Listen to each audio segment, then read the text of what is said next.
mindjárt meg vagyunk. 30 centi, 20 centi. Megérkeztünk. Fékszelj, mehet 10-es. 10, egy szíves. Full power, mehet. 2022. február 4-e, 9 óra 27 perc. Történelmi pillanat Adonynál, 99 év után újra magyar hidroplán érkezik a Dunára.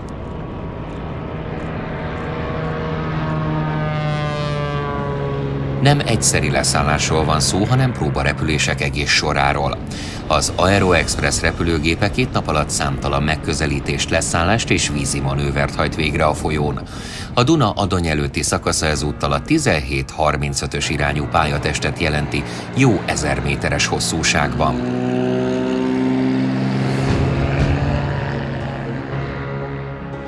Water at the up, landing it up.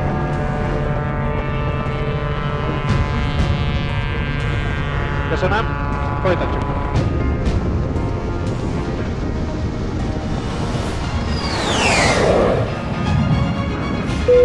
Runway 31 left, clear for takeoff, wind 320 degrees at 9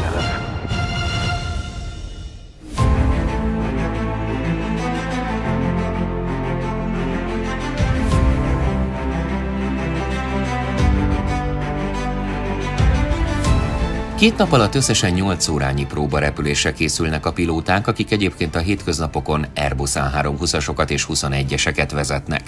Hosszú, sok éves előkészítő munka eredménye az, ami február első hétvégéjén Adonynál zajlik. Több hatóság szakemberei figyelik a partról az eseményeket.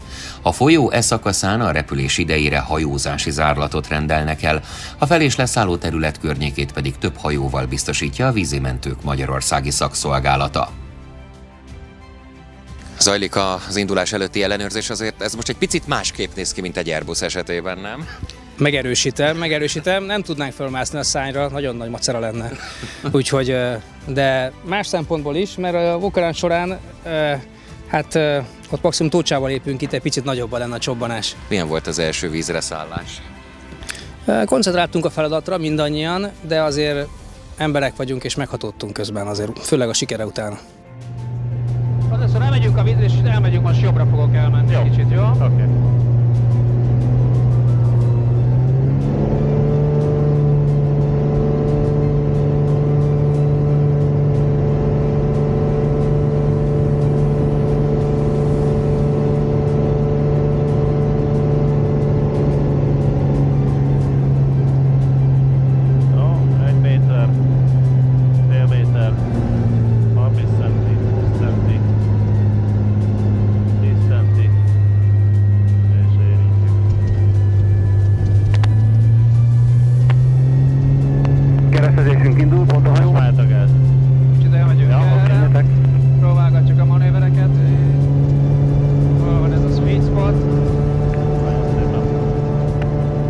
Annyira természetes közege a repülésnek, meg a repülőgépnek, meg ennek a repülőgépnek különösen ez a szép Duna, meg a víz, hogy nem éreztük extrának, otthon éreztük magunkat. Meg erre is készültünk már egy ideje. Technikailag mit jelent vízre szállni? Ugye itt most 1000 dolgot figyelni kellett, többen nézték, több szem többet lát alapon, hogy van-e uszadék, van-e bármilyen akadály, de pilóta szempontból egy ilyen megközelítés és egy ilyen leszállás egy ilyen repülőgéppel mit jelent? Hát fantasztikus élményt, ennél jobb és izgalmasabb fajtát a repülésnek, talán van még egy-kettő, de nehéz. Biztos az első 3-ban benne van. A leszállásnak van egy sajátos technikája, és a felszállásnak is, de ez elsajátítható, tehát egy átlagos képességű pilóta is könnyűszerrel meg tudja tanulni. Ilyenkor a hullámokra kell figyelni legfőképpen, meg hát persze alaptényező a repülésben a szél, de itt azért bejönnek a hullámok is eléggé. A hullámra érzékeny az üzem, tehát például egy ilyen repülőgép esetén ökölszabály, hogyha a float felét eléri a hullámmagasság, már aznapra vége az üzemnek. De hát ez itt szó sincsen ilyenről. A Duna esetében ez nem probléma. Majd amikor a Balatonon elkezdünk dolgozni, jobban kell erre figyelni. A repülőgép hiába hatalmas teljesítményű és kiváló kialakítású, ennek ellenére a víz közegellenállása nagyon szignifikáns. És különösen ameddig, hát pici fizikai elnézést kérek, de ugye most a repülőgépet a hidrostatikus felhajtóerő tartja fönt, és amikor a hidrostatikusból hidrodinamikussá alakul a felhajtóerő, plusz a szárnyak is elkezdenek felhajtóerőt termelni, na ez az átmenet még megtörténik, ez nehézkes azért. De De meg tud történni, és ha ez megtörtént, akkor a repülőgép játszik könnyességgel gyorsul tovább. De ez egy kritikus időszak.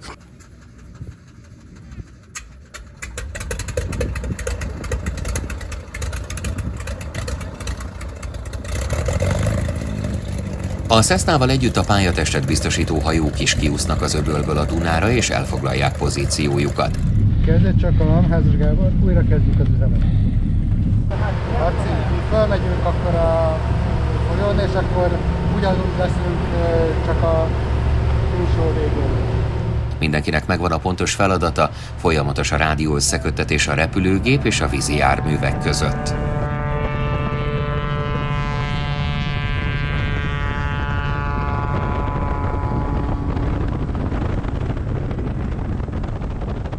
Én vagyok a repülés irányító, és én felelek azért, hogy tiszta legyen a pálya, más légijármű itt ne forduljon elő, minket ne akadályozzon, és a fiúk tudjanak gyakorolni, lefelszállni. Elméletileg vízi jármű ide nem jön be. A másik része meg az, hogy ezzel elfigyelitek az úszadékokat, meg amit a Duna hoz magával, ami veszélyt jelenthet a repülőgépre. Igen, a hajózási zárlatot azt mi jelentjük be, a Navinfo kiadja a hajósoknak, és mint ahogy ott nem messze látjuk, ott van is egy hajó, amelyik várja, ahogy tovább mehessen. Ha most itt bármi jönne, úszadékot észleltek, akkor mi a feladat? Nekem van repülési rádióm, hiszen ugye kötelező kétoldalú kapcsolatban lenni a géppel, és tudok nekik szólni, hogy várjanak, ne szálljanak le, menjenek tovább, húzódjanak jobbra-balra. Ponton, hogy megkezdi a keresztezést. Mehetünk.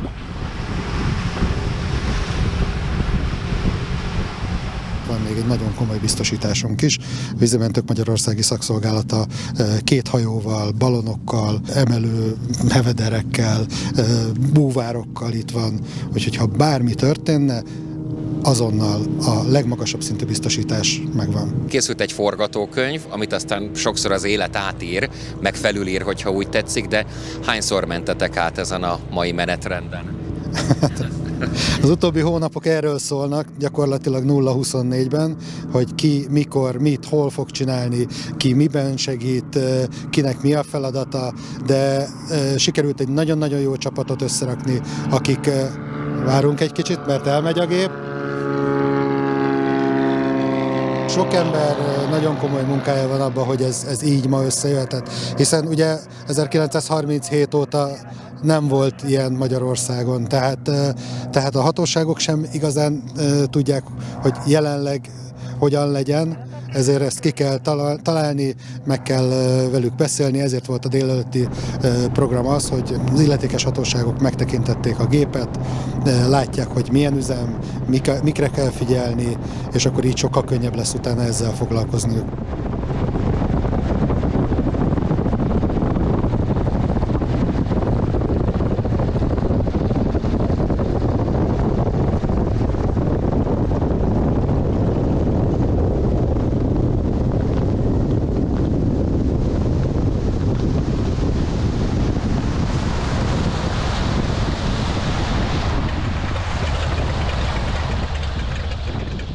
A tükörsima víz az nem feltétlenül jó, bár itt ugye a part támpontként szolgál, de egyébként a tükörsima víz az nem értelmezhető a pilótának, hiszen tükröződik az ég, nem tudja, hogy hol van a víz, és ezért az sokkal veszélyesebb, mint az enyhe bríz. Egy billegtetés van.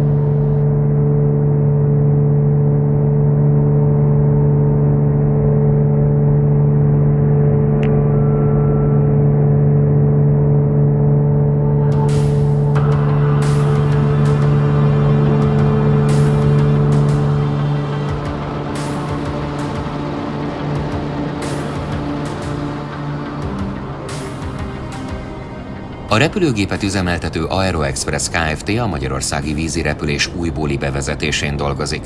A társaság startupként jött létre az elmúlt évben, de a tervezés már jóval korábban megindult. Ez egy 30 éves álom, túlzás nélkül, tehát a Marcival, nagymamánknál ezt játszottuk a karosszékben. Úgyhogy ez egy nagyon régi vágy. 20 évvel ezelőtt lassan, sőt, lehet, hogy már több is. Dolgoztunk azon, hogy is lehetne ezt megcsinálni, gyakorlatilag gyerekfejjel, alig 20 évesen, és akkor már számításokat végeztünk, a típus már megvolt a fejünkben, ezért visszatért a vágy mellett a munka is vele. A vállalkozás Somogyi Tóth Dániel karmester orgonaművész és unokatestvére Szécsei Márton Airbus oktatókapitány hozta létre régi barátjukkal, Marozsi Lászlóval. A csapattagja Simon Martin Airbus kapitány, aki a Bőnyi repülőtér vezetőjeként és kisgépes üzemeltetési szakemberként számtalan alkalommal új lendületet adott a tervezésnek. Marcival nagyon sokat dolgoztunk rajta, és azon is, hogy hogyan lehet vajon a hajózás és a repülésnek a szabályrendszerét, ez ugye nyilván ez egy jogi dolog, és mi ez úgy nem értünk, csak gondolkodtunk rajta, hogy lenne ez életszerű, és akkoriban nagyon sokat beszélgettünk a hajózási hatóságnak a szakembereivel is, és akkor így haladgattunk vele. De az igazán nagy áttörést a munkában a Covid hozta végül is, mert akkor nálam is felszabadult egy csomó idő, rá tudtam fókuszálni. Jött egy olyan szakasz, amikor megjelent egy befektetői remény is, több is, akkor azokba is tettünk köröket, és már majdnem elengedtem, amikor jött egy váratlan fordulat. Ez pedig az volt, hogy Somogyi Tóth Dániel kapcsolatba került Házas Gáborral. Az ő nagyapja ugyanis barátságban állt Endresz Györggyel, a 100 évvel ezelőtti Aeroexpress RT főpilótájával. Kiderült, hogy Gábornak szintén gyermekkori álmáról van szó, és a Svájcban élő Dinka Lajossal, az Aventa Fairtribes GmbH értékesítési vezetőjével a pandémia előtt hasonló üzleti tervezést végeztek. Így állt össze a mostani repüléseket megvalósító csapat. Annyira felgyorsultak az események, hogy döntés is született. Az a repülőgép, ami alig-alig volt hozzáférhető, mert ez nem volt hirdetve.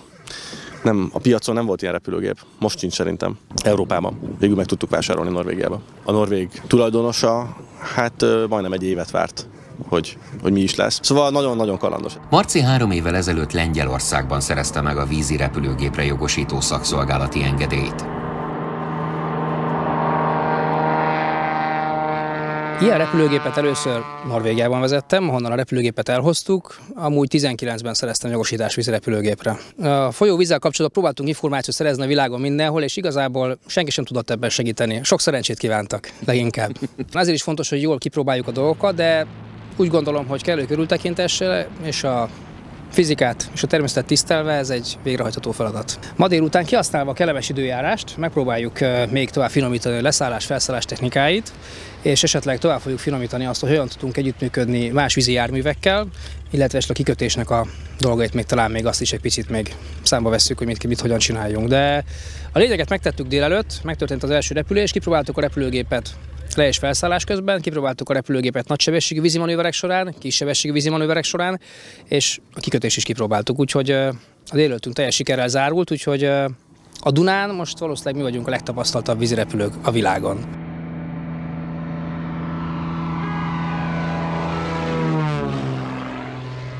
Például, amit most is fognak csinálni, ez a Splash and Go-nak nevezett, gyakorlatilag ugyanez, mint a Touch and Go a földön.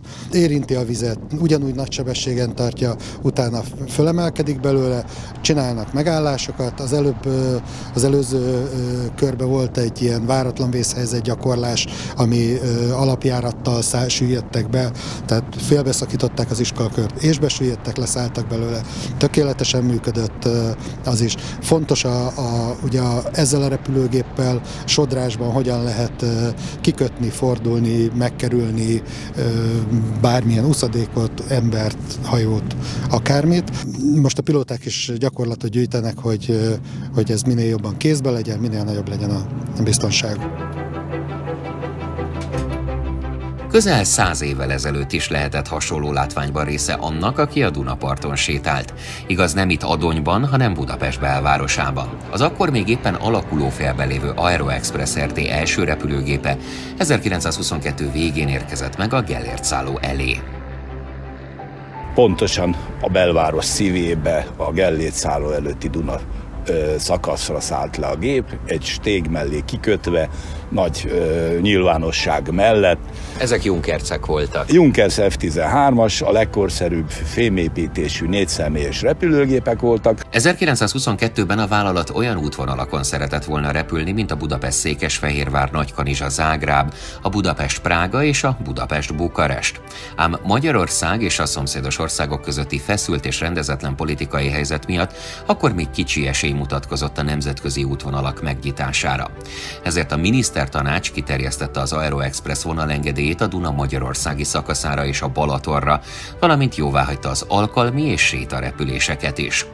Az Aero-Express a másik légitársasággal, a Magyar Légiforgalmi Rt-vel karöltve igyekezett népszerűsíteni a repülést. A korabeli tudósítások úgy fogalmaztak, a Dunapart feketén lett a kíváncsiskodóktól, amikor az ezüstsirályok fel is leszálltak az akkori Ferenc József ma Szabadsághíd előtti Duna szakaszra. Mivel abban az időben, 1922 végén és 23-ban 2 magyar légitársaság is létezett, hát az egyik volt a vízi üzemeltetésű repülőgépekkel járatot indító, a másik pedig kifejezetten csak szárazföldiekkel. Ez így egymást kiegészítve próbáltak megélni. Elsőként Bécs felé indultak meg a menetrend szerinti járatok az osztrák légitársaság megbízása alapján. A Légiforgalmi Rt gépei Mátyásföldről, az Aero-Expresszé pedig a Gellért szálló elől szálltak fel, az osztrák fővárosban pedig a Reichsbrückénél landoltak. 1923 nyarától légiúton elérhetővé vált Budapestről a Balaton is. Ezek jobbára taxirepülések voltak. A megrendelést, amit leadtak a kedves későbbi kuncsaftok, 1 nappal előtte kellett úgymond élesíteni, és akkor biztosították a gépet, illetve a személyzetet hozzá. Ugye egy gépben 4 ember fért, 4 utas fért be, és gyakorlatilag a Balatonra szinte azt lehet mondani, egy olyan 35-40 perc alatt odaértek. Siófokról felszállva pedig balatoni körrepülése vitték a gépek az érdeklődőket, jellemzően az Almádi, Füred, Keszthely, Földvár útvonalon.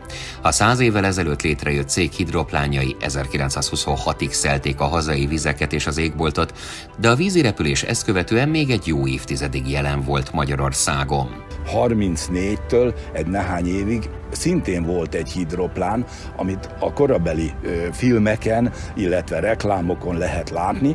A Balatont kezdték úgymond fölkapni, mint nyaralóhelyet, és az milyen elegáns, milyen sikkes volt, hogy a repülőgéppel jött, és ugye a siófoki mólóhoz oda úszott már a vizen ez az akkori hidroplánunk, és mondjuk a Kabos Gyula szállt ki, és a filmen is, amit megörökítették. Aztán a 30-as évek végétől nagy csend lett. Napi üzemet bonyolító hidroplánokat nem lehetett többé látni a hazai vizeken, pláne nem magyar lajstromban. Egészen mostanáig.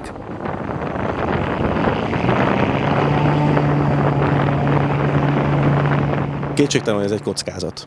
Tehát ez a repülőgép úgy van, és úgy van magyar lajstromban, hogy jelenlegi magyar jogszabályok még nem teszik lehetővé az üzemszerű működését a vízirepülésnek. Van ugyan erre utaló jogszabály, de annak az életszerűségén még dolgozni kell. Amikor a született, gondolom, hosszú-hosszú évekkel ezelőtt, akkor valameddig eljutott egy próbálkozás, és akkor az úgy valahogy félbe maradhatott.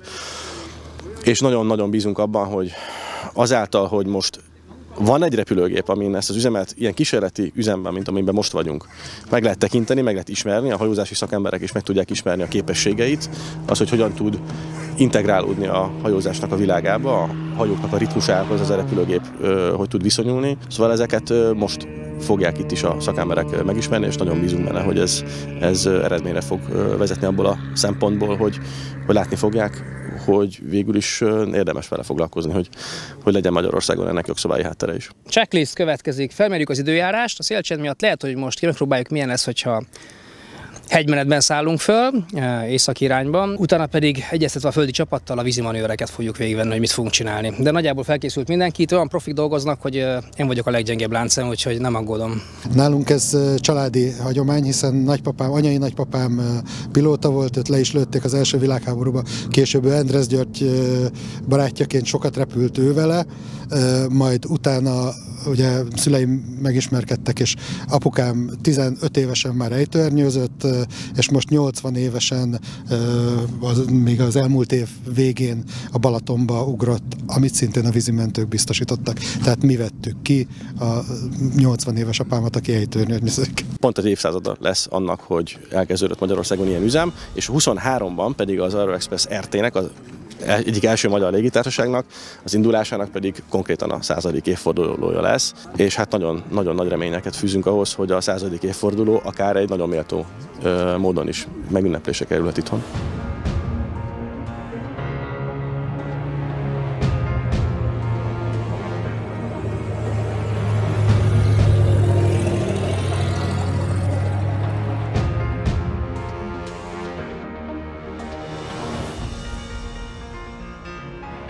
Ha nem szeretnél lemaradni a további repülős tartalmakról és repülős videókról, akkor csatlakozz a követőink táborához.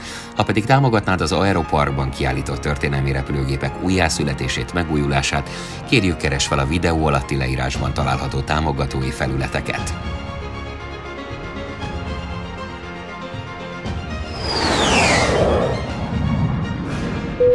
Runway 31 left, clear for takeoff, wind 320 degrees at 9 left.